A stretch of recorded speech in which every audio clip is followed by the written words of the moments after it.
Passion ഉണ്ടായാൽ ഒരാൾ എന്തൊക്കെ ചെയ്യും എന്നുള്ളത് അന്ന് മുതലേ രാജ്കുമാർ റാവുവിൽ കാണാനുണ്ടായിരുന്നു. ഇതിനിടയിൽ എപ്പോഴാണ് സാർ പ്രേമിച്ചേ? ആ ഇത്രയും ഹെക്ടിക് ഷെഡ്യൂളിനിടയിൽ എങ്ങനെയാണ് പ്രേമിക്കാനൊക്കെ പറ്റിയത്? ചില കാര്യങ്ങളിൽ എല്ലാ മനുഷ്യനും ഉണ്ടാവുന്ന നാണം ഒരു ആക്ടർക്ക് ഉണ്ടായതുകൊണ്ട് ഒരു തെറ്റുമില്ല.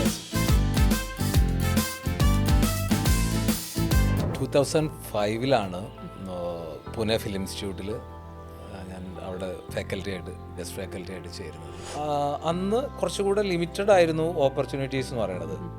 എസ്പെഷ്യലി സിനിമയിലേക്ക് വരിക എന്ന് പറയുന്നത് ബൻസി കൗൾ ജമ്മു കാശ്മീരിൽ, നീലം മാൻസിംഗ് ചൗധരി, അതുപോലെ ബംഗാളിൽ രുദ്രപ്രസാദ് സെൻഗുപ്ത, പ്രബീർ ഗുഹ, Muthuswamy കൂത്തുപട്രയിലെ.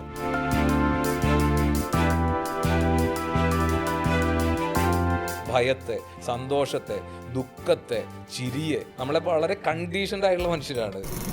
Welcome to reel to real. ഇന്ന് നമ്മോടൊപ്പം ഉള്ളത് വളരെ സ്പെഷ്യലായിട്ടൊരു ഗസ്റ്റാണ്. നമ്മൾ ആക്ടേഴ്സിനെ എല്ലാവർക്കും അറിയാം. ആക്ടേഴ്സിനെ നമ്മൾ കാണുന്നുണ്ട്, സിനിമയിൽ കാണുന്നുണ്ട്, നാടകത്തിൽ കാണുന്നുണ്ട്, പലയിടത്തായിട്ട് കാണുന്നുണ്ട്. പക്ഷെ അവർക്ക് പിന്നിൽ ഒരു കോച്ച് നിന്നിട്ട് അവരെ ആക്കുന്ന, അല്ലെങ്കിൽ അവരുടെ മാനറിസംസ് ഒക്കെ പറഞ്ഞു കൊടുക്കുക എന്നൊക്കെ പറയുന്നത് ചെറിയ കാര്യമല്ല. അവരുടെ കഴിവുകൾ പുറത്തെടുക്കുക എന്ന് പറയുന്നതും ചെറിയ കാര്യമല്ല. അപ്പോൾ അങ്ങനെ ഒരു കിടിലം മനുഷ്യനാണ് നമ്മുടെ മുമ്പിൽ ഇരിക്കുന്നത് ഗസ്റ്റായിട്ട്, Sajeev Raman Nambiar. Hello sir, welcome to the show. Thank you. ഞാൻ സാറിനെ ആദ്യം ശ്രദ്ധിക്കുന്നത് രാജ്കുമാർ റാവുവിൻ്റെ ഒരു സംഭവത്തിലാണ്. ഒരു സംഭവം വായിക്കുന്നുണ്ടായിരുന്നു, റൈറ്റപ്പ് വായിക്കുന്നുണ്ടായിരുന്നു. അപ്പോൾ അത് ഒരു നോർമൽ ബന്ധമല്ലെന്നും വളരെ ഡെപ്തിലുള്ള ഒരു ബന്ധമാണെന്നും എനിക്ക് അത് വായിച്ചപ്പോൾ അറിയാൻ സാധിച്ചു. നമുക്ക് അതിൽ തുടങ്ങിയല്ലോ, because he is a fantabulous actor അല്ലേ? അതെ അതെ അതെ അതെ. ഞാൻ 2005 പൂനെ ഫിലിം ഇൻസ്റ്റിറ്റ്യൂട്ടിൽ ഞാൻ അവിടെ ഗസ്റ്റ് ഫാക്കൽറ്റി ആയിട്ട് ചേരുന്നത്. അപ്പോൾ ആ സമയത്ത് ഞാൻ പഠിപ്പിച്ച ആദ്യ ബാച്ചിലെ സ്റ്റുഡൻ്റ് ആയിരുന്നു രാജ്കുമാർ. അതെ, ഞാൻ അവൻ്റെ ബാച്ചിൽ നിന്നാണ് അവിടെ തുടങ്ങിയത്. രാജ്കുമാർ റാവുവിനെ കുറിച്ച് പറയുമ്പോൾ ഏറ്റവും അധികം വർക്കിനോട് ഇങ്ങനെ ഒരു പാഷൻ എന്താണ് എന്ന് തിരിച്ചറിയാൻ ചില ആളുകളിൽ നമുക്ക് പറ്റും. എന്താണ് ഒരാൾക്ക് പാഷൻ ഉണ്ടെന്ന് എല്ലാവരും പറയും. എനിക്ക് അഭിനയം പാഷനാണ് എന്നൊക്കെ പറയും. പക്ഷേ പാഷൻ ഉണ്ടായാൽ ഒരാൾ എന്തൊക്കെ ചെയ്യും എന്നുള്ളത് അന്ന് മുതലേ രാജ്കുമാർ റാവുവിൽ കാണാനുണ്ടായിരുന്നു. രാജ്കുമാർ ഭയങ്കര, സത്യം പറഞ്ഞു കഴിഞ്ഞാൽ ഒരു ഓവർ ആക്ടിങ് ചെയ്യുന്ന ഒരാളായിട്ട് വന്ന ആക്ടറാണ് ആൾ. പിന്നെ ഭയങ്കര ഷാറൂഖ് ഖാൻ കട്ട ഫാനായിരുന്നു. അപ്പോൾ അദ്ദേഹത്തിൻ്റെ മാനറിസംസ് ഒരുപാട് ഈ രാജ്കുമാറിലുണ്ടായിരുന്നു. അപ്പോൾ അത്തരം കാര്യങ്ങളിൽ ഒക്കെയാണ് അവൻ തുടങ്ങിയത്. പക്ഷേ അവൻ്റെ ലിമിറ്റേഷൻസ് എന്താണെന്ന് തിരിച്ചറിയുകയും, ഹാർഡ് വർക്കിംഗ് എന്ന് പറഞ്ഞു കഴിഞ്ഞാൽ നമുക്ക് രാവിലെ സ്റ്റുഡിയോയിൽ 5 മണിക്ക് എണീറ്റ് കഴിഞ്ഞാൽ അവനുണ്ടാവും, വർക്ക് അവൻ്റെ തുടങ്ങിയിട്ടുണ്ടാവും, ബാക്കിയുള്ളവരൊക്കെ ഉറങ്ങിക്കിടക്കായിരിക്കും.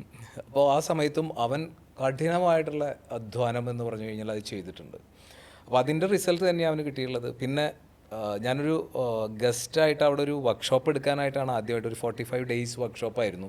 ആ വർക്ക്ഷോപ്പിൽ അതിൻ്റെ അവസാനിക്കുന്നതോടുകൂടി ഒരു പെർഫോമൻസ് ഒക്കെ ചെയ്തു. അത് രാജ്കുമാറൊക്കെ ആക്ട് ചെയ്ത ഒരു പെർഫോമൻസ് ഒക്കെ ചെയ്തു കഴിഞ്ഞു. അപ്പോൾ ആ സമയത്ത് രാജ്കുമാർ തന്നെയാണ് എന്നോട് ചോദിക്കുന്നത്, നോക്കൂ, ഇവിടെ നമ്മൾ ഗസ്റ്റ് ഫാക്കൽറ്റീസ് കൊണ്ടുവരുന്ന ഒരു ഇത് വരുന്നുണ്ട്, ഇൻ്റർവ്യൂ വരുന്നുണ്ട്, ഒന്ന് ട്രൈ ചെയ്യാൻ പറ്റുമോ എന്ന് ചോദിച്ചു. അങ്ങനെ ഡയറക്ടറെ പോയി കണ്ടു. അവിടെ നിന്നാണ് പിന്നെ അതിന് ശേഷം എന്നെ അവിടേക്ക് സെലക്ട് ചെയ്യുന്നതും. അപ്പോൾ രാജ്കുമാർ ഒരു കാരണമാണ് അത് അറിയിക്കാനായിട്ട്. അങ്ങനെ ഒരു സംഭവമുണ്ട്. അതുകൊണ്ടാണ് ഞാൻ കണ്ടിന്യൂസ് 10 years പൂനെ ഫിലിം ഇൻസ്റ്റിറ്റ്യൂട്ടിൽ ഗസ്റ്റ് ഫാക്കൽറ്റി ആയിട്ട് വർക്ക് ചെയ്യാൻ കൂടി സാധിച്ചത്. സർ, രാജ്കുമാറിനെ പോലെ ഒരാൾ ഓൾറെഡി ആളുടെ പാത്ത് ഡ്രിവൺ ആണ്.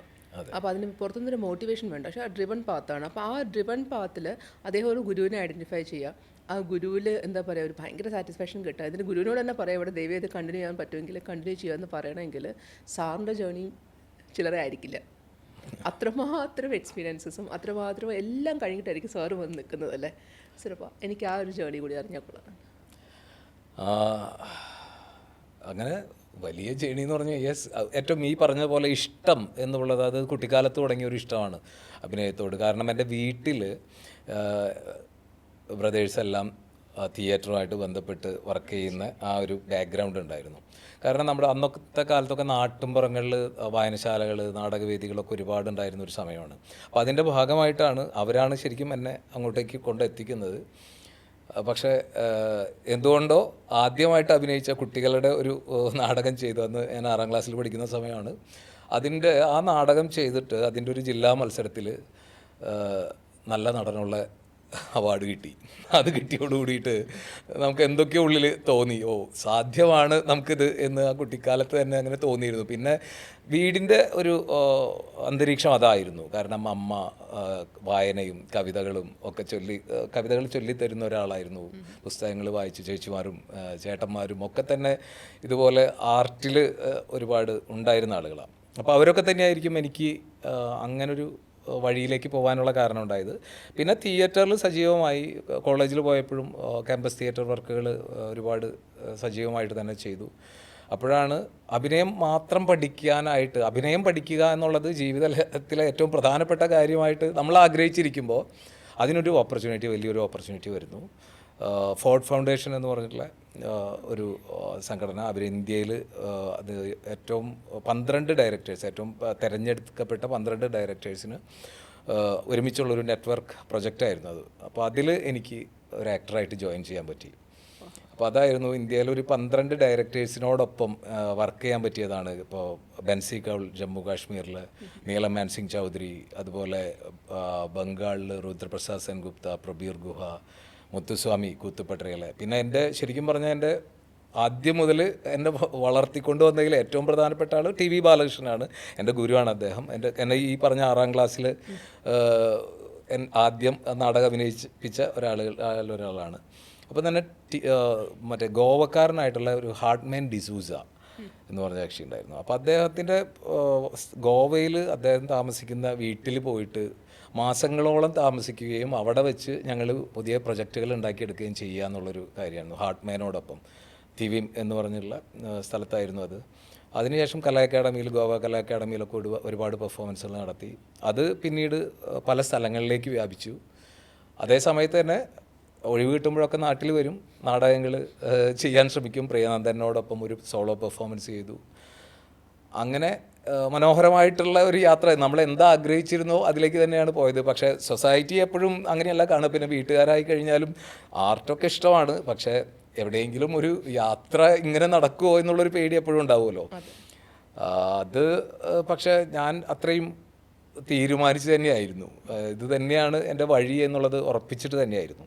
അപ്പോൾ അതുകൊണ്ട് പിന്നെ വേറെ സംശയമൊന്നും അതിലുണ്ടായിരുന്നില്ല. അവർക്കും പിന്നെ സ്വാഭാവികമായിട്ടും അത് നടക്കട്ടെ എന്നുള്ള തീരുമാനത്തിലെത്തി. അങ്ങനെ ഒരു എക്സ്പോഷർ പുറത്തേക്ക് കിട്ടിയതാണ്. എസ്പെഷ്യലി ഈ പറഞ്ഞ ഡയറക്ടേഴ്സിനോടൊപ്പമൊക്കെ കിട്ടിയതാണ്. ഇപ്പോൾ മുത്തുസ്വാമിയോടൊപ്പം വർക്ക് ചെയ്യുമ്പോഴാണ് ഞാൻ പശുപതി എന്ന് പറഞ്ഞുള്ള ആക്ടറൊക്കെ ആയിട്ട് ഞങ്ങൾ ഒരുമിച്ച് അവിടെ വർക്ക് ചെയ്തിട്ടുണ്ട് ഒരുപാട്. അപ്പോൾ വ്യത്യസ്ത രീതികളിലുള്ള അഭിനയ പരിശീലന രീതികളുമായിട്ട് പോകാനും 8 വർഷം കണ്ടിന്യൂസ്ലി ഞാൻ അതിലായിരുന്നു. അപ്പോൾ അത് ചെറിയൊരു പീരീഡല്ല. അപ്പോൾ അത്രയും കാലം, അതും രാവിലെ ഒരു 4 മണിക്ക് എണീക്കണം. അവിടെ നിന്ന് കണ്ണ് സാധകം, പിന്നെ അവിടെ നിന്ന് മുദ്രകൾ, കളരിപ്പയറ്റ്, പിന്നെ കഥകളി, കൂടിയാട്ടം, എല്ലാത്തിലൂടെയും എല്ലാ ഡിസിപ്ലിൻസിലൂടെയും കടന്നു പോകണം. കാരണം അതൊരു ഈ ലബോറട്ടറി വർക്ക് തന്നെയായിരുന്നു. ശരിക്കും ഒരു ആക്ടർ എങ്ങനെ ഒരു ലബോറട്ടറിയിൽ പണിതെടുക്കാം എന്നുള്ള വർക്ക് തന്നെയായിരുന്നു അവിടെ ഉണ്ടായിരുന്നത്. അപ്പോൾ അത്രയും ഒരു ഹെക്റ്റിക്കായിട്ടുള്ള ഷെഡ്യൂൾസ് ഇവിടെ. ഇപ്പോൾ 4 മണിക്ക് നമ്മൾ എണീറ്റിട്ട് 12 മണിയാവും കിടക്കാനായിട്ട്, എന്നിട്ട് വീണ്ടും രാവിലെ എണീക്കണം. ആ ഒരു പ്രോസസ്സിലൂടെ കടന്നുപോയി. അത് പോകാൻ പറ്റിയത് ഒരു വലിയ ഭാഗ്യമാണ്. അതുതന്നെയാണ് ആ യാത്ര. ഞാൻ ഈ പറഞ്ഞ പോലെ അത്ര സിമ്പിളല്ലായിരുന്നു, പക്ഷേ യെസ്. സാറിനോട് ഞാൻ ഈ ചോദ്യം ചോദിക്കുന്ന സമയത്ത് സാർ വളരെ ലാഘവത്തോടെ അങ്ങനെയൊന്നും ഇല്ല എന്ന രീതിയിലാണ് പറഞ്ഞു തുടങ്ങിയത്. പക്ഷെ ഇത്രയും വലിയൊരു കാര്യം, ഇത്രയും ആൾക്കാരോട് ലെജൻസ്, അല്ലെങ്കിൽ നമുക്ക് പറയുന്ന ബിഗ് ഷോട്ട്സ് എന്ന് പറയാവുന്ന അതാത് ഫീൽഡുകളിൽ അവരുടെ വർക്ക് എന്ന് വെച്ചാൽ ഒരു ചെറിയ കാര്യം പോലും അല്ല. പിന്നെ സാറി പറഞ്ഞ പോലെ നമ്മുടെ ഫേമസ് ആയിട്ടുള്ള ഒരുപാട് ആൾക്കാരോട് അമ്മമാർ പറയാറുണ്ട്, നിനക്ക് ഗവൺമെൻറ് ജോലി ഇല്ലല്ലോ എന്ന്. അതുതന്നെയാണ് നമ്മുടെ ഒരു നോർമൽ ഒരു റുട്ടീൻ എന്ന് പറയുന്നത്. സോ ഇതിനിടയിൽ എപ്പോഴാണ് സാർ പ്രേമിച്ചേ? ഇത്രയും ഹെക്ടിക് ഷെഡ്യൂളിനിടയിൽ എങ്ങനെ പ്രേമിക്കാനൊക്കെ പറ്റിയ? ഞാൻ നമുക്ക് ശരിക്കും പറഞ്ഞു കഴിഞ്ഞാൽ ഒരു പ്രണയം, ഇത് വെറുതെ പറയുന്ന കാര്യമല്ല, സത്യസന്ധമായിട്ട് പറയുകയാണെങ്കിൽ ആദ്യമായിട്ടുണ്ടായത് നമ്മുടെ ആർട്ടിനോട് തന്നെയാണ്. കാരണം ആ ഒരു സമയത്ത് നമ്മൾ പ്ലേ ചെയ്തുകൊണ്ടിരിക്കുന്നു, റിഹേഴ്സൽസിൽ നിൽക്കുന്നു, അതിൻ്റെ ഈ യാത്രകളിലൊക്കെ നമ്മൾ മറ്റൊന്നുമില്ല ആലോചിക്കാൻ, പരിപൂർണമായിട്ടും ഇതിൽ മാത്രമാണ്. അപ്പോൾ ആ യാത്രയ്ക്കുള്ളിലൊക്കെ ഇതാണ് പ്രധാനപ്പെട്ട പ്രണയമായിരുന്നത്. പിന്നെ ജീവിക്കാനായിട്ട് എന്താ പറയുക, ഒരു പ്രായം, ഏറ്റവും പ്രധാനപ്പെട്ട ഒരു കാര്യം ഉണ്ടായിരുന്നത് എന്താ വെച്ചാൽ, ഞാൻ പ്രേമിച്ചിട്ടില്ല എന്നല്ല പറയുന്നത് കേട്ടോ, പല പ്രണയങ്ങളും ഉണ്ടായിട്ടുണ്ട്. കൊച്ചു കൊച്ചു പ്രണയങ്ങളൊക്കെ വന്നു പോകും, അത് അതിൻ്റെ വഴിക്ക് പോകും, അത്രയേ ഉള്ളൂ. പക്ഷേ എനിക്ക് നിലനിൽക്കാം സ്വയം എന്ന് തോന്നുന്നൊരു സമയത്ത് മാത്രമേ നമുക്ക് മറ്റൊരാൾ കൂടി ജീവിതത്തിലേക്ക് കൊണ്ടുവരിക എന്നുള്ളതിനെക്കുറിച്ച് ആലോചിക്കാൻ പറ്റുള്ളൂ. അപ്പോൾ അങ്ങനെ ആയതിന് ശേഷം മാത്രമേ ഞാനത് ആലോചിച്ചത്. അങ്ങനെയാണ് എൻ്റെ പ്രണയം ഉണ്ടായത്, അഞ്ചു ഉണ്ടായത്. പാട്ടിലൂടെയൊക്കെയാണ് പ്രണയം വന്നതെന്നൊക്കെ ഞാൻ കേട്ടു. സാറിന്റെ പാട്ടിൽ മൂക്കും കുത്തി വീടെന്നൊക്കെയാണ് മാം പറഞ്ഞത്. അപ്പൊ സാർ ഒരു സിംഗർ ആണെന്നുള്ളത് അറിയത് അങ്ങനെയാണ്, അല്ലെങ്കിൽ ഞാനത് അറിയാനേ പോകുന്നില്ല. ഏതോ ഒരു പാട്ടില്ലേ സാർ, ഇങ്ങനെ എന്താ പറയാ, അഞ്ജു മാമിന് വേണ്ടിയിട്ട് സാർ പാടിയ ഒരു പാട്ടൊക്കെ. ആ പാട്ട് എന്ന് പറഞ്ഞു കഴിഞ്ഞാൽ ഇപ്പോ ലിറിക്സ് ഇന്നലെയാണ് ഞങ്ങള് ഹൃദയപൂർവ്വം കാണാനായിട്ട് പോയത്. അപ്പൊ അത് കണ്ടപ്പോ അഞ്ജു ഒരു പാട്ട് വന്നപ്പോൾ എൻ്റെ കൈയൊന്ന് പിടിച്ചു. കാരണം ആ പാട്ടായിരുന്നു ഞാൻ ആദ്യം പാടിയിട്ടുള്ള പാട്ട്. അതിലിത് മോഹൻലാൽ പാടുന്നുണ്ട് ആ പാട്ട്. പാട്ട് പാടണോ? വേണം സാർ, അതെ, 3 തവണ പാടണം. വലിയ പാട്ടുകാരനെ അല്ല, ഇങ്ങനെ അതായത് ഇങ്ങനെ കൂട്ടുകാരുടെ ഇടയിൽ പാടുന്ന ഒരു പാട്ടുകാരൻ മാത്രമാണ്. ഒന്ന് അനൗൺസ് ചെയ്തോട്ടെ sir. Anju ma'am, this is for you. Okay, ശരി. പറന്നു പറന്നു പറന്നു ചെല്ലാൻ പറ്റാത്ത കാടുകളിൽ കൂടൊന്നു കൂട്ടി ഞാനൊരു പൂമരക്കൊമ്പിൽ, ആ പൂമരക്കൊമ്പിൽ, ആ പൂമരക്കൊമ്പിൽ പറന്നു പറന്നു പറന്നു ചെല്ലാൻ പറ്റാത്ത കാടുകളിൽ കൂടൊന്നു കൂട്ടി ഞാനൊരു പൂമരക്കൊമ്പിൽ, ആ പൂമരക്കൊമ്പിൽ, ആ പൂമരക്കൊമ്പിൽ കിലുകിലുന്ന നേരാക്കിളികൾ പാട്ടുപാടിയ കാലം, കുനുകുനുന്നനെ കാട്ടുപൂക്കൾ ചിരിയുണർത്തിയ കാലം, പറന്നു പറന്നു പറന്നു ചെല്ലാൻ. അങ്ങനെ പോകും. ഇടയിൽ കൂടെ മാർക്കറ്റിംഗ് കൂടെ നടത്തി തോന്നുന്നു. കാരണം ആക്ടേഴ്സിനെ നമ്മള് എന്താ പറയാ, ഗുരുവാന്നൊക്കെ പറഞ്ഞാല് നമ്മളോടൊന്ന് സൗണ്ട് ഒന്ന് പുറത്തോട്ടായിട്ട് ഡയലോഗ് പറയാൻ പറയുമ്പോൾ ഇങ്ങനെ പറഞ്ഞ് നിൽക്കുന്ന ആൾക്കാരാണ്. അത് കുറച്ച് മടിയും എംബാരസ്മെന്റ് ഒക്കെ ഉള്ള ആൾക്കാരാണ്. ഞാന് ഇപ്പൊ ഒരു പുതിയ പരിപാടിയും കൂടി പോകുന്നുണ്ട്. ഞാൻ സംഗീതം പഠിക്കാനായിട്ട് പോകുന്നുണ്ട്. അപ്പോൾ അതിൽ ഏറ്റവും വലിയ പ്രശ്നം, എൻ്റെ ഗുരു പറഞ്ഞുകൊണ്ടേയിരിക്കുന്ന, എന്നെ കൊണ്ട് അദ്ദേഹം അനുഭവിച്ചുകൊണ്ടിരിക്കുന്ന ഒരു പ്രശ്നം എന്ന് പറയുന്നത് ശബ്ദം. ഞാൻ ശബ്ദം വല്ലാതെ ഓപ്പണായിട്ട് ഉപയോഗിക്കേണ്ടി വരുന്ന ഒരാളാണല്ലോ. ക്ലാസ് എടുക്കുക എന്ന് പറയുമ്പോൾ നല്ല വലിയ ശബ്ദത്തിൽ ഉപയോഗിക്കണം. അതിപ്പോൾ 1000 പേരിരിക്കുന്ന ഓഡിറ്റോറിയത്തിൽ പോലും ഞാൻ ഒറ്റയ്ക്ക് പ്ലേ ചെയ്തിട്ടുണ്ട്. പക്ഷേ ഇത് ഒതുക്കണം, ശബ്ദം വല്ലാതെ ഒതുക്കണം. അപ്പോൾ ആ ഒതുക്കലിൽ എന്നെ ഇപ്പോൾ പ്രാക്ടീസ് ചെയ്തുകൊണ്ടിരിക്കുകയാണ് അദ്ദേഹം, ശബ്ദത്തെ എങ്ങനെ കുറയ്ക്കാം എന്നുള്ള കാര്യത്തിൽ. അതാ ഞാൻ പറഞ്ഞു സാർ, ഇങ്ങനെ പാടാൻ എല്ലാവർക്കും പറ്റില്ല സാർ. എന്താണെന്ന് വെച്ചാൽ ചമ്പൽ ഫീൽ ചെയ്യും നമുക്ക്. നമ്മൾ പാടിയാൽ ശരിയാവോ എന്നുള്ള പേടി. സാറിന് ഈ ആക്ടർ എന്ന് പറഞ്ഞ ആൾക്ക് ഇങ്ങനൊരു സംഭവം നാണം ഉണ്ടാവാൻ പാടില്ല എന്ന് പറഞ്ഞാൽ ശരിയാണോ? അങ്ങനെ നിർബന്ധമല്ല. ചില കാര്യങ്ങളിൽ എല്ലാ മനുഷ്യനും ഉണ്ടാകുന്ന നാണം ഒരു ആക്ടർക്ക് ഉണ്ടായതുകൊണ്ട് ഒരു തെറ്റുമില്ല. എസ്പെഷ്യലി ഒരു ആക്ടർ, ഇൻട്രോവേർട്ടുകളായുള്ള എത്രയോ ആക്ടേഴ്സ് ഉണ്ട് അല്ലേ? അപ്പോൾ ആ ഇൻട്രോവേർട്ടുകളായുള്ള ആക്ടേഴ്സിൻ്റെ ഒരു ഗുണം എന്താ വെച്ചാൽ, അതിൻ്റെ സാധ്യത എന്താ വെച്ചാൽ, അവർക്ക് കഥാപാത്രത്തിൽ എക്സ്ട്രോവേർട്ടുകളാവാം. പക്ഷെ ജീവിതത്തിൽ ആ ഒരു സൈലൻസിനെ അനുഭവിക്കാം. അവർക്ക് ആ ഒരു വല്ലാത്ത രസമുള്ള ഒരു അലോൺനെസ്സിനെ ഫീൽ ചെയ്യാൻ അവർക്ക് പറ്റും. അപ്പോൾ അത് നല്ലതാണ്. അപ്പോൾ ഷൈനെസ് ഒക്കെ ചില കാര്യങ്ങളിൽ ഉണ്ടാവാം, പക്ഷെ അഭിനയത്തിലേക്ക് വരുമ്പോൾ ഷൈനെസ് ഉണ്ടാവാൻ പാടില്ല. അത് അപകടകരമായിട്ടുള്ള കാര്യമായി മാറും. അപ്പം നമ്മൾ പിറകിലേക്ക് വലിക്കും അല്ലേ? അപ്പോൾ പിന്നെ തീർച്ചയായിട്ടും അതെല്ലാം മൈൻഡ് എന്ന് പറയുന്ന ഒരു കാര്യമാണ് ഒരു ആക്ടർ ഏറ്റവും അധികം മാസ്റ്റർ ചെയ്യേണ്ട ഒരു കാര്യം. അപ്പോൾ ആ മൈൻഡ് മാസ്റ്റർ ചെയ്യാത്തതുകൊണ്ടാണ് ആ ഉള്ളിലേക്കുള്ള വലിവ് ഉണ്ടാവുന്നത്. തുടക്കത്തിൽ സാർ പറഞ്ഞില്ലേ പാഷൻ, ഇപ്പോൾ രാജ്കുമാർ റാവുവിനെ എടുത്താലും സാറിൻ്റെ കാര്യം എടുത്താലും പാഷൻ ഹണ്ട് ചെയ്ത് പോയി എന്ന് പറഞ്ഞു. ഇപ്പോൾ ഈ പറഞ്ഞ പല ആൾക്കാർക്കും ഇപ്പോൾ പാഷൻ ഉണ്ടാവും, പക്ഷെ അവർ ചിലപ്പോൾ അതുകൊണ്ട് വർക്ക് ചെയ്യുന്നുണ്ടാവില്ല. 2 തരത്തിൽ നമുക്ക് അങ്ങനത്തെ ആൾക്കാരെ വേണമെങ്കിൽ തിരിക്കാം. ഒന്ന്, വർക്ക് ചെയ്യാൻ കൊണ്ടും തന്നാൽ ഞാൻ ചെയ്യാം എന്ന് വിചാരിക്കുന്നു, അവരെ നമുക്കിനി ഒന്നും ചെയ്യാൻ പറ്റില്ല. രണ്ടാമത്തെ പക്ഷെ അങ്ങനെ ആയിരിക്കില്ല, എന്ത് ചെയ്യണമെന്ന് അറിയില്ല. എനിക്ക് ചെയ്യണമെന്നുണ്ട് എന്നറിയില്ല. അങ്ങനെയുള്ള എന്നാൽ ജീവിത സാഹചര്യം കൊണ്ട് ചിലപ്പോൾ ഒരു ഇൻഫീരിയോറിറ്റി കോംപ്ലക്സ് ഒക്കെ ഉള്ള ആൾക്കാരായിരിക്കും. അപ്പം അങ്ങനെയുള്ള ആൾക്കാർക്ക് എങ്ങനെയാണ് അപ്പോൾ സാർ ഈ പറയുന്ന പോലെ നമ്മുടെ പാഷൻ ഹണ്ട് ചെയ്യുന്ന ഒരു പ്രോസസ്സ്? അതായത് രണ്ട് തരത്തിലാണ് ആക്ടേഴ്സ് എന്ന് പറയുന്നത്. ചിലർ ആഗ്രഹം മാത്രമുള്ള നടന്മാരുണ്ട്. ആഗ്രഹമുണ്ട്, അത് കണ്ടോ അവരൊക്കെ വലിയ സെലിബ്രിറ്റികളാണ്, അതായിരിക്കും ചില ആളുകളുടെ ആഗ്രഹം എന്ന് പറയുന്നത്. അപ്പോൾ ഈ ലൈം ലൈറ്റിൽ നിൽക്കുക എന്നുള്ളത് കേവലം ഒരു ആഗ്രഹം മാത്രമാണ്. അതിനെ നമുക്ക് പാഷൻ എന്ന് വിളിക്കാൻ പറ്റില്ല.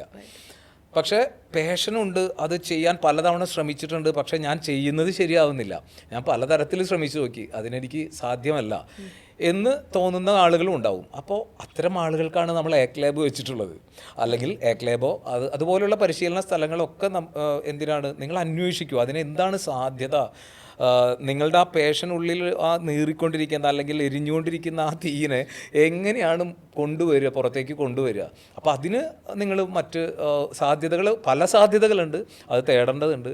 അത് തേടിക്കഴിഞ്ഞാൽ നിങ്ങൾക്ക് കണ്ടെത്താൻ പറ്റും. എനിക്ക് പാഷനുള്ള ആൾ തേടി പോയിരിക്കും. അത് യാഥാർത്ഥ്യമാണ് പാഷനെങ്കിൽ, അതാണ്. അപ്പോൾ ആ ആഗ്രഹം എന്ന് പറയുന്നത് മാത്രമായി നിർത്താതെ അതിനുള്ള പണി നിങ്ങൾ ഒരു ദിവസം ഒരു കൊച്ചു കാര്യം ചെയ്തുള്ളെങ്കിലും, ഞാൻ എൻ്റെ സ്റ്റുഡൻസിനോട് പലരോടും പറയാറുണ്ട്, ഓരോ ദിവസം അതിനുവേണ്ടി എന്ത് ചെയ്തു എന്ന് വൈകിട്ട് എഴുതി വെക്കണം. ഇന്ന് ഞാനിത് ചെയ്തു, ഇന്ന് ഞാനിത് ചെയ്തിട്ടുണ്ട് ഈ കാര്യത്തിന് വേണ്ടിയിട്ട്. വെറുതെ പാഷൻ എന്ന് പറഞ്ഞിട്ട് ഞാൻ അത്തരം സ്വപ്നങ്ങൾക്കേ എതിരാണ്. സ്വപ്നങ്ങൾക്ക് മൊത്തത്തിലെതിരല്ല. ചില സ്വപ്നങ്ങൾ എന്താണെന്നറിയോ, നമ്മൾ തൃശ്ശൂർ ആണ് ഞാൻ, എൻ്റെ യഥാർത്ഥത്തിൽ എൻ്റെ ഗ്രാമമൊക്കെ തൃശ്ശൂർ തന്നെയാണ്. അപ്പോൾ അവിടെ സാഹിത്യ അക്കാദമിയിൽ പണ്ട് പോകുമ്പോൾ അവിടെ കുറേ ചേട്ടന്മാരിരിക്കുന്നുണ്ടാവും. അവിടെ സാഹിത്യ അക്കാദമിയുടെ മുന്നിൽ ഒരു പ്ലാവിൻ്റെ ഒരു തറയുണ്ട്.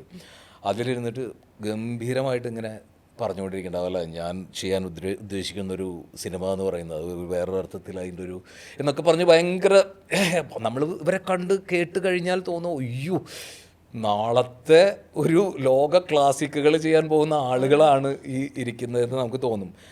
പക്ഷെ നമ്മളിതൊക്കെ കേട്ട് തലയ്ക്കും വാലിനും തീ പിടിച്ച് നമ്മൾ ഓടി.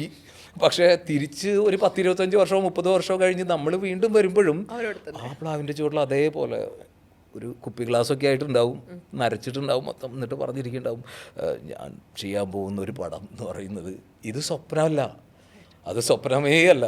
അപ്പോൾ ഈ പാഷൻ നിങ്ങളുടെ സ്വപ്നമായിട്ട് മാറുമ്പോൾ ആ തീയുള്ളിലുണ്ടാവും. ആ തീയുണ്ടെങ്കിൽ നിങ്ങൾ ചെയ്തിരിക്കും, അത് സംശയമൊന്നുമില്ല. അതിനാരും അങ്ങനെ പുറകിൽ പിടിച്ച് തള്ളൊന്നും വേണ്ട. അത് സ്വാഭാവികമായിട്ട് ആ ഊർജ്ജം നിങ്ങളുടെ ഉള്ളിലേക്ക് കയറി വരും, അത് നിങ്ങൾ പോയിരിക്കും. സർ, ഒരു 10-12 അല്ലേ ഉണ്ട്, 20 വർഷം ബാക്കിലോട്ട് നമ്മൾ ചിന്തിക്കുകയാണെങ്കിൽ അന്നത്തെ കുറേ കോമൺ ട്രെൻഡ്സ് ഉണ്ട്.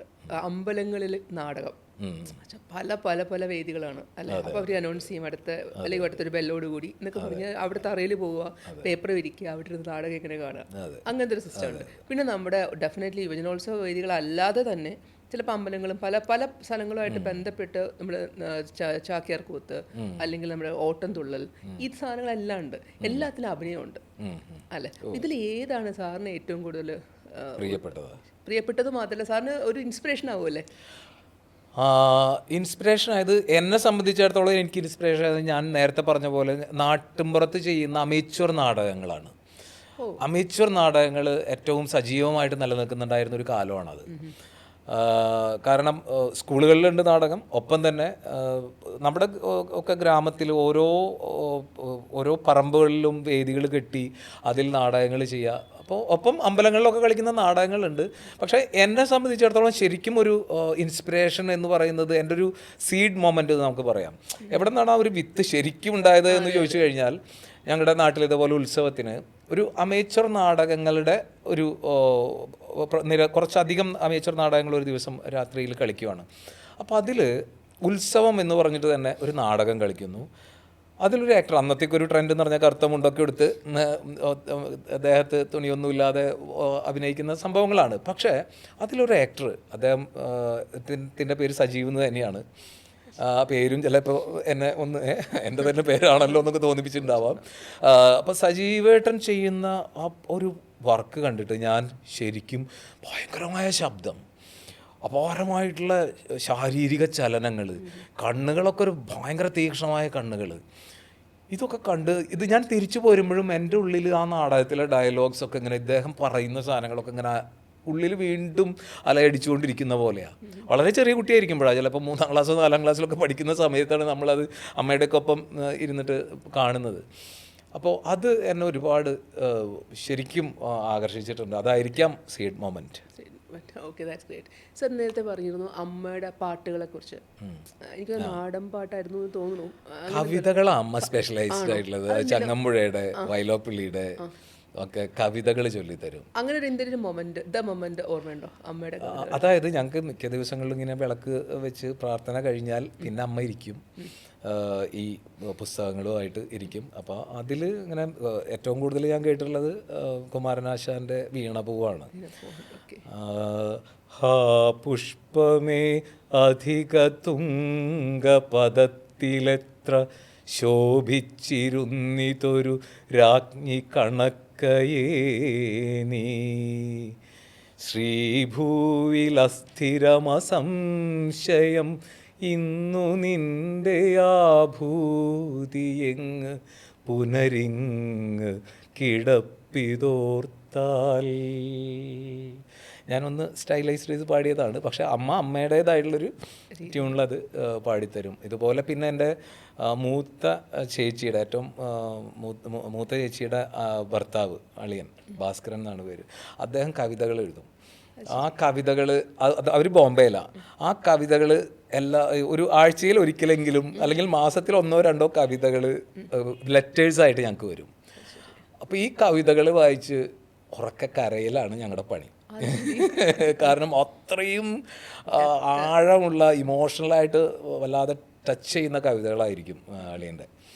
അപ്പോൾ അതൊക്കെയാണ് അന്നത്തെ ഒരു വലിയ ഓർമ്മകൾ. വളരെ ശരിക്കും അമൂല്യ ശേഖരങ്ങൾ. തീർച്ചയായിട്ടും പലയിടത്തും വേണമെങ്കിൽ അത് യൂസ് വരെ ചെയ്യാൻ തോന്നുന്നു. അതെ, അഭിനയിക്കുന്നതിനിടയിലും എല്ലായിടത്തും. അതെ, എനിക്ക് ആഗ്രഹമുണ്ട് ശരിക്കും അളിയൻ്റെ കവിതകൾ ഒക്കെ വീണ്ടും ഒന്ന് പ്രിന്റ് ചെയ്യണം എന്നൊക്കെ ഒരു ആഗ്രഹമുണ്ട് ശരിക്കും. അത്രയും മനോഹരമായിട്ടുള്ള കവിതകൾ. അതൊരു വല്ലാത്ത കാലം തന്നെയാണ്, പറയാതെ വയ്യ. സാർ, ഇന്ന് നമ്മളിപ്പോൾ ന്യൂ ജേർണലിൽ ഇപ്പോഴത്തെ നമ്മുടെ ആക്ടേഴ്സ്, ഞാൻ ഒരുപാട് പേരെ പരിചയപ്പെട്ടതിൽ നിന്ന് പലരും പറയുന്നൊരു പേരാണ് സാറിൻ്റെ. ഇപ്പം ഞാൻ റീസെൻ്റ്ലി ഞാൻ ഓർത്തെടുക്കുന്നത് അഭിമന്യുവിനെയാണ്.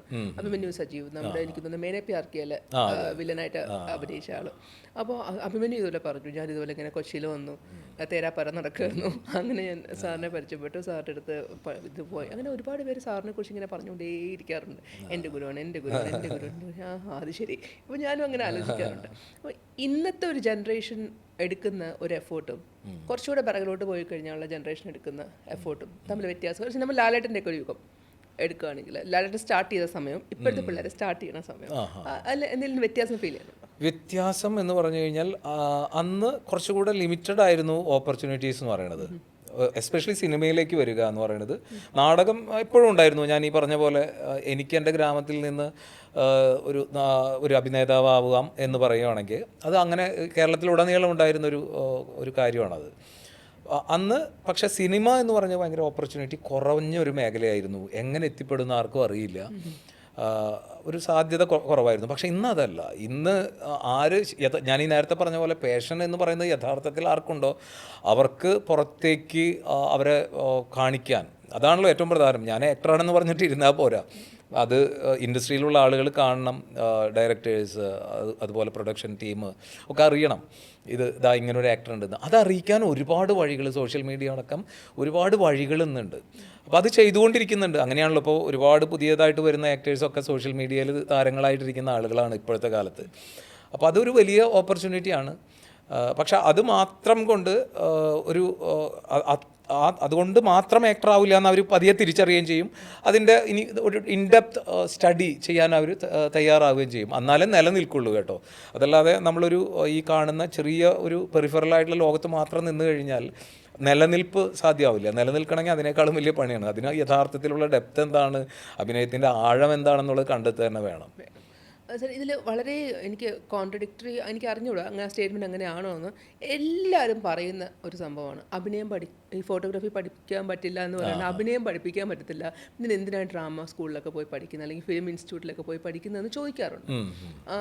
അപ്പോൾ പക്ഷേ എന്നാൽ ആക്ട് ലാബ് എന്ന് പറയുന്ന ഒരു പ്രസ്ഥാനം കൊച്ചിയിലുണ്ട് താനും. അങ്ങനത്തെ പല പല പ്രസ്ഥാനങ്ങൾ ഉണ്ടായിരിക്കാം. അപ്പോൾ അതിൻ്റെ കൂട്ടത്തിൽ ആക്ട് ലാബ് എന്തായാലും സാറ് രൂപീകരിച്ചു. അപ്പോൾ ഇങ്ങനെ സ്ഥിരം ക്ലീഷേ ഒരു സ്റ്റേറ്റ്മെൻ്റ് ഉള്ള ഇതിലെ സാറിന് എന്ത് ഗട്ട്സിൻ്റെ പുറത്താണ് സാർ ഇങ്ങനൊരു സംഭവം തുടങ്ങിയത്? അത് നമ്മളെ തന്നെയല്ലേ ഒരു ഉദാഹരണമായിട്ട് എടുക്കുന്നത്. എങ്ങനെയാണ് നമ്മൾ ഡെവലപ്പ് ചെയ്തത് ഏത് തരത്തിലാണെന്നുള്ളതാണ്. കാരണം അഭിനയിക്കാനുള്ള കഴിവ്, അഭിനയിക്കുക എന്നുള്ള ആഗ്രഹം എല്ലാ മനുഷ്യർക്കും ഉണ്ടാവും. അത് എനിക്ക് തോന്നുന്നത് മനുഷ്യ സഹജമാണ്. ഞാൻ പറയാം, അഭിനയിക്കാൻ ഞാൻ പഠിപ്പിക്കുന്നില്ല സത്യത്തിൽ. നിങ്ങൾ ഒരു ഇങ്ങനെ ഈ മസിലുകൾ അങ്ങോട്ട് കൊണ്ടുപോകൂ, കണ്ണുകൾ ഇങ്ങോട്ട് കൊണ്ടുവരൂ, ഡയലോഗ് ഇങ്ങനെ പറയൂ എന്ന് പറഞ്ഞിട്ടുള്ള പഠിപ്പിക്കൽ അല്ല യഥാർത്ഥത്തിൽ ഞാൻ ചെയ്യുന്നത്. അപ്പോൾ പഠിക്കേണ്ട അഭിനയം അത് യഥാർത്ഥത്തിൽ മനുഷ്യൻ്റെ ഉള്ളിലുണ്ട്. എല്ലാ മനുഷ്യനിലും സഹജമായ ഒരു വാസനയായിട്ട് തന്നെ അതുണ്ട്. അഭിനയിക്കാനുള്ള കഴിവുണ്ട്. കാരണം എന്താണെന്ന് വെച്ചാൽ നോക്കൂ, മറ്റ് ജീവജാലങ്ങളിൽ നിന്നും വ്യത്യസ്തരാക്കുന്നത്, ഒരു മനുഷ്യനെ വ്യത്യസ്തനാക്കുന്നത് അവൻ്റെ ദീർഘമായ കാലത്തെ ഒരു വളർച്ചയുടെ കാലയളവാണ്. ഒരു വളരെ ദൈർഘ്യമേറിയ ഒരു 18 yearsൊക്കെ ആയിക്കഴിഞ്ഞാൽ നമുക്ക് നിങ്ങൾക്കൊരു വോട്ട് ചെയ്തോളൂ എന്ന് പോലും പറയാൻ പറ്റുള്ളൂ. അപ്പോൾ ശരീരവും അതുപോലെ തന്നെ നമ്മുടെ മനസ്സും അതുപോലെ വളർന്നുകൊണ്ടിരിക്കുക ഒരു പ്രോസസ്സിലാണ്. അങ്ങനെ വളർന്നുകൊണ്ടേ ഇരിക്കുകയാണ്. പക്ഷേ മറ്റ് ജീവജാലങ്ങൾക്ക് നോക്കിക്കഴിഞ്ഞാൽ അവരുടെ നിലനിൽപ്പ് വളരെ എന്താ പറയുക, സ്വാഭാവികമായിട്ടും അവരുടെ ജീനുകളിൽ നിന്ന് ജീനുകളിലേക്ക് കൈമാറപ്പെട്ട ഒരു കാര്യമാണ് സർവൈവൽ എന്ന് പറയുന്നത്. അവർക്ക് ജീവിക്കാം. അതിന് പ്രത്യേകിച്ച് ഇന്ന ജീവിയെപ്പോലെ ഇതേപോലെ എന്നൊന്നും പറഞ്ഞിട്ട് ആരും പഠിപ്പിച്ചു കൊടുക്കണ്ട. അല്ലെ, ഒരു കോഴിക്കുഞ്ഞിനെ അതിൻ്റെ ഒരു ഇര കൊത്തി തിന്നാനായിട്ട് അമ്മ വന്ന് പഠിപ്പിച്ചു കൊടുക്കണ്ട. ചിലപ്പോൾ അഥവാ പഠിപ്പിക്കണം എന്ന് വെച്ചാൽ ആദ്യത്തെ ഒരു ഇവിടെ ഇങ്ങനെ ചെയ്താൽ കിട്ടും എന്ന് പറഞ്ഞു കഴിഞ്ഞാൽ അത് കഴിഞ്ഞു. വളരെ ചെറിയ സമയം കൊണ്ട് അവരൊക്കെ തന്നെ സ്വന്തം സർവൈവലിന് സാധ്യതയുള്ളവരായി മാറുകയാണ്. മനുഷ്യൻ അങ്ങനെയല്ല. നമ്മളെ ജനിപ്പിച്ചിട്ട് കഴിഞ്ഞാൽ നമ്മൾ പൂർണ്ണ വളർച്ച എത്താതെ ജനിച്ചു വീഴുന്ന കുഞ്ഞുങ്ങളാണ് മനുഷ്യജീവനെല്ലാം തന്നെ. അപ്പോൾ പിന്നീട് പുറത്തു വന്നിട്ടാണ് നമ്മളിത് അറിയാൻ തുടങ്ങുന്നത്. യഥാർത്ഥത്തിൽ എന്താണ്, നമ്മൾ എങ്ങനെ ജീവിക്കണം, എങ്ങനെ പെരുമാറണം എന്ന് പോലും പഠിക്കുന്നത് പുറത്ത് വന്നിട്ടാണ്. അപ്പോൾ നമ്മളെങ്ങനെയാണ് ഒരു ടാറ്റ എന്ന് പറയാൻ, ബൈ എന്ന് പറയാൻ പഠിച്ചത്?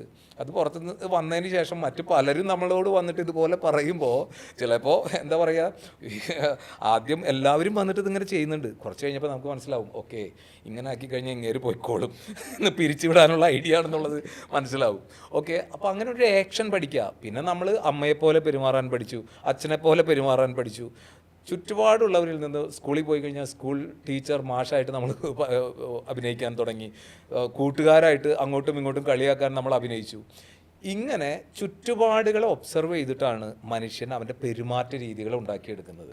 അപ്പോൾ നമ്മൾ ജനിച്ച സാഹചര്യം എന്താണ്, നമ്മൾ ജനിച്ച ഫാമിലി ബാക്ക്ഗ്രൗണ്ട് എന്താണ്, സമൂഹം ഏതാണ്, ഇതിനൊക്കെ അനുസരിച്ചാണ് ഒരു മനുഷ്യൻ്റെ ബിഹേവിയർ പാറ്റേൺ രൂപപ്പെട്ടു വരുന്നത്. അപ്പോൾ ആ ബിഹേവിയർ നമ്മൾ സ്വയം ഒബ്സർവ് ചെയ്തു ഉണ്ടാക്കിയെടുത്ത ഒന്നാണ്. അപ്പോൾ അങ്ങനെ നമ്മൾ ഉണ്ടാക്കിയെടുക്കുകയും അതായത് നമ്മളത് സ്വയം ക്രിയേറ്റ് ചെയ്തു. അപ്പോൾ മനുഷ്യന് അഭിനയിക്കാനുള്ള കഴിവുണ്ട്. അതാണല്ലോ അഭിനയം, ഒബ്സർവ് ചെയ്യുക, റീക്രിയേറ്റ് ചെയ്യുക. ഈ സാധനം നമ്മൾ കുട്ടിക്കാലം മുതലേ എല്ലാ മനുഷ്യനും ചെയ്യുന്നതാണ്. അപ്പോൾ എന്തുകൊണ്ടൊരു സ്കൂൾ എന്നുള്ളതാണ് ചോദ്യം. എന്തുകൊണ്ട് അഭിനയം പഠിക്കണം എന്ന് വെച്ച് കഴിഞ്ഞാൽ, നമ്മൾ ഈ പ്രോസസ്സ് തന്നെ, നേരത്തെ പറഞ്ഞ പ്രോസസ്സ്, നമ്മളെ ആരാണോ, നമ്മുടെ ചുറ്റുപാട് എന്താണോ അതിനനുസരിച്ച് നമ്മളെ കണ്ടീഷൻ ചെയ്യുന്ന ഇത് കൂടെയുണ്ട്. നമ്മളെ വളരെ കണ്ടീഷൻഡ് ആയിട്ടുള്ള മനുഷ്യരാണ്. ഇത് നമ്മളെ മതത്തിൽ, ജാതിയിൽ, നമ്മുടെ ആചാരങ്ങളിൽ ഒക്കെ തന്നെ പല തരത്തിലുള്ള വ്യത്യസ്തതകളാണ് നമുക്ക് ഉണ്ടാക്കി തരുന്നത്. അത് ഒരു കുടുംബം ഉണ്ടാക്കി തരുന്നുണ്ട്. അപ്പോൾ ആ തരത്തിലുള്ള പലതരത്തിലുള്ള ട്രെയിനിങ്ങുകൾ നമ്മളെ യഥാർത്ഥത്തിൽ ഉള്ള ഒരു ജീവിയുടെ പല ക്വാളിറ്റീസിൽ നിന്നും നമ്മളെ ഇല്ലാതാക്കി. സപ്രഷനിലൂടെ നമ്മൾ കടന്നു പോയതില്ല. Emotional suppression. എത്രത്തോളമാണ് ഇമോഷണലി നമുക്ക് ചെയ്യണമെന്ന് ആഗ്രഹമുണ്ട്, പക്ഷേ അങ്ങനെ ചെയ്യാൻ പറ്റില്ല എന്ന് നമുക്കറിയാം. അപ്പോൾ ആ ഇമോഷനെ അവിടെ നമ്മൾ ഏറ്റവും വലിയൊരു ടൂളാണ് ഇമോഷൻ എന്ന് പറയുന്നത്. മനുഷ്യനെ ഏറ്റവും ഫ്രീ ആയിട്ട് ചെയ്യേണ്ട ഒരു കാര്യമാണ്. ആ ഇമോഷനെയാണ് അവിടെ സപ്രസ് ചെയ്തിട്ടുള്ളത്. എത്ര ഇമോഷൻസിനെ, ഭയത്തെ, സന്തോഷത്തെ, ദുഃഖത്തെ, ചിരിയെ എല്ലാം നമ്മൾ അമർത്തുന്നുണ്ട്. അപ്പോൾ ഇതൊക്കെ അമർത്തി ജീവിച്ച് ശീലിച്ചാൽ ഇതൊക്കെ ഒരു ദിവസം പെട്ടെന്ന് എടുത്ത് പുറത്തേക്ക് കൊണ്ടുവരുന്നത് നടക്കില്ല. അതുപോലെ തന്നെ അത് ഒരു ആക്ടേഴ്സ് ടൂൾ എന്ന് പറഞ്ഞു കഴിഞ്ഞാൽ അത് ബോഡി മൈൻഡ് വോയിസ് എന്നുള്ള 3 കാര്യങ്ങളാണ്. അപ്പോൾ ഈ ബോഡിയെ, മൈൻഡിൽ എന്ത് നടക്കുന്നോ അത് ബോഡിയെ സ്വാധീനിക്കുന്നുണ്ട്. ആ ബോഡി അതിനനുസരിച്ച് കണ്ടീഷൻഡ് ആവും. അപ്പോൾ ബോഡി ലാംഗ്വേജ്, നിങ്ങളൊരു വ്യത്യസ്ത കഥാപാത്രങ്ങൾ ചെയ്യുമ്പോൾ വ്യത്യസ്ത ബോഡി ലാംഗ്വേജുകൾ ഉണ്ടാക്കണം. അതിന് നിങ്ങൾക്ക് എങ്ങനെ സാധിക്കും? കാരണം യു ആർ കണ്ടീഷൻഡ്. ഇങ്ങനെ ചെയ്യാൻ സാധിക്കൂ എന്നുള്ള തരത്തിൽ കണ്ടീഷൻഡാണ് നമ്മൾ. അതാണ് സ്കൂളുകളുടെ ആവശ്യം. അതാണ് ഒരു ട്രെയിനിങ്, ഒരു പ്രോപ്പർ ട്രെയിനിങ് എന്നതിലൂടെ കടന്നു പോകുക. അതും പ്രോപ്പർ ട്രെയിനിങ് ഒരു ഇമ്പോർട്ടൻ്റ് ആയിട്ടുള്ള കാര്യമാണ്. ഇപ്പം ഞാൻ അനുഭവിക്കുന്നത് ട്രെയിനിങ്ങിൽ ഏറ്റവും കൂടുതൽ പ്രശ്നം എനിക്ക് നേരിടാറുള്ളത് മിക്കവാറും മറ്റേതെങ്കിലും ഒരു ഡിസിപ്ലിൻ പഠിച്ച ആളുകളെ ഒരു റിയലിസ്റ്റിക് ആക്ടിങ്ങിലേക്ക് കൊണ്ടുവരുമ്പോൾ, നാച്ചുറലിസ്റ്റിക് ആയിട്ടുള്ള ഒരു ആക്ടിങ്ങിലേക്ക് മറ്റേതെങ്കിലും ഡിസിപ്ലിനിലൂടെ കടന്നു പോയവരെ കൊണ്ടുവരുമ്പോൾ ഭയങ്കര റിസ്ക്കാണ്. ഉദാഹരണത്തിന് നർത്തകർ, നൃത്തം പഠിച്ച ആളുകളെ അവർ അത്രയും അതിൽ ഇമ്മേഴ്സ്ഡ് ആയി കഴിഞ്ഞുള്ള ആളുകളാണെങ്കിൽ അവർ ചലിക്കുമ്പോൾ പലതരത്തിലുള്ള കൈയിൻ്റെ മൂവ്മെൻറ്റുകൾ, വെറുതെ ഇങ്ങോട്ട് വിളിക്കേണ്ടത് അവർ ആ കൈ എടുക്കാൻ കുറച്ച് സമയമെടുക്കും. അല്ലെങ്കിൽ ഈ തല ഒന്ന് ചരിക്കുന്നത് വേറൊരു തരത്തിലായിരിക്കും. ഒരു നൃത്തം എവിടെയൊക്കെയോ കടന്നു വരാം കുറേ ആളുകളിൽ. അപ്പോൾ അതിനെ ബ്രേക്ക് ചെയ്യാൻ റിയലിസ്റ്റിക് ആക്ടിങ്ങിലൂടെ കടന്നു പോയാൽ പുതിയൊരു ഹാബിറ്റ് ഉണ്ടാക്കിയാലേ അത് നടക്കുള്ളൂ. അപ്പോൾ തിയേറ്റർ ആക്ടേഴ്സ് അതുപോലെ ഒരുപാട് നാടകം ചെയ്യുമ്പോൾ നിരവധി വേദികളിൽ നിരന്തരം കളിച്ചുകൊണ്ടിരിക്കാൻ, നേരത്തെ പറഞ്ഞ പോലെ ഈ അമ്പലപ്പറമ്പിലൊക്കെയുള്ള നാടകങ്ങൾ അത് മോശമല്ല, അതൊക്കെ ഒരു കാലത്തിൻ്റെ ആവശ്യമായിരുന്നു. അത് ഞാൻ ഒരിക്കലും അതിന് എതിരല്ല. പക്ഷേ അതൊക്കെ തന്നെ നമ്മളെ കണ്ടീഷൻ ചെയ്യുന്നുണ്ട് ബോഡിയെ. അതിനൊക്കെ മാറ്റിയെടുക്കൽ നല്ല പണിയാണ്. ഒരു റിയലിസ്റ്റിക് ആക്ടറായിട്ട് മാറ്റിയെടുക്കൽ അത് നമുക്ക് നല്ലൊരു ഹെക്റ്റിക് ജോബാണ്.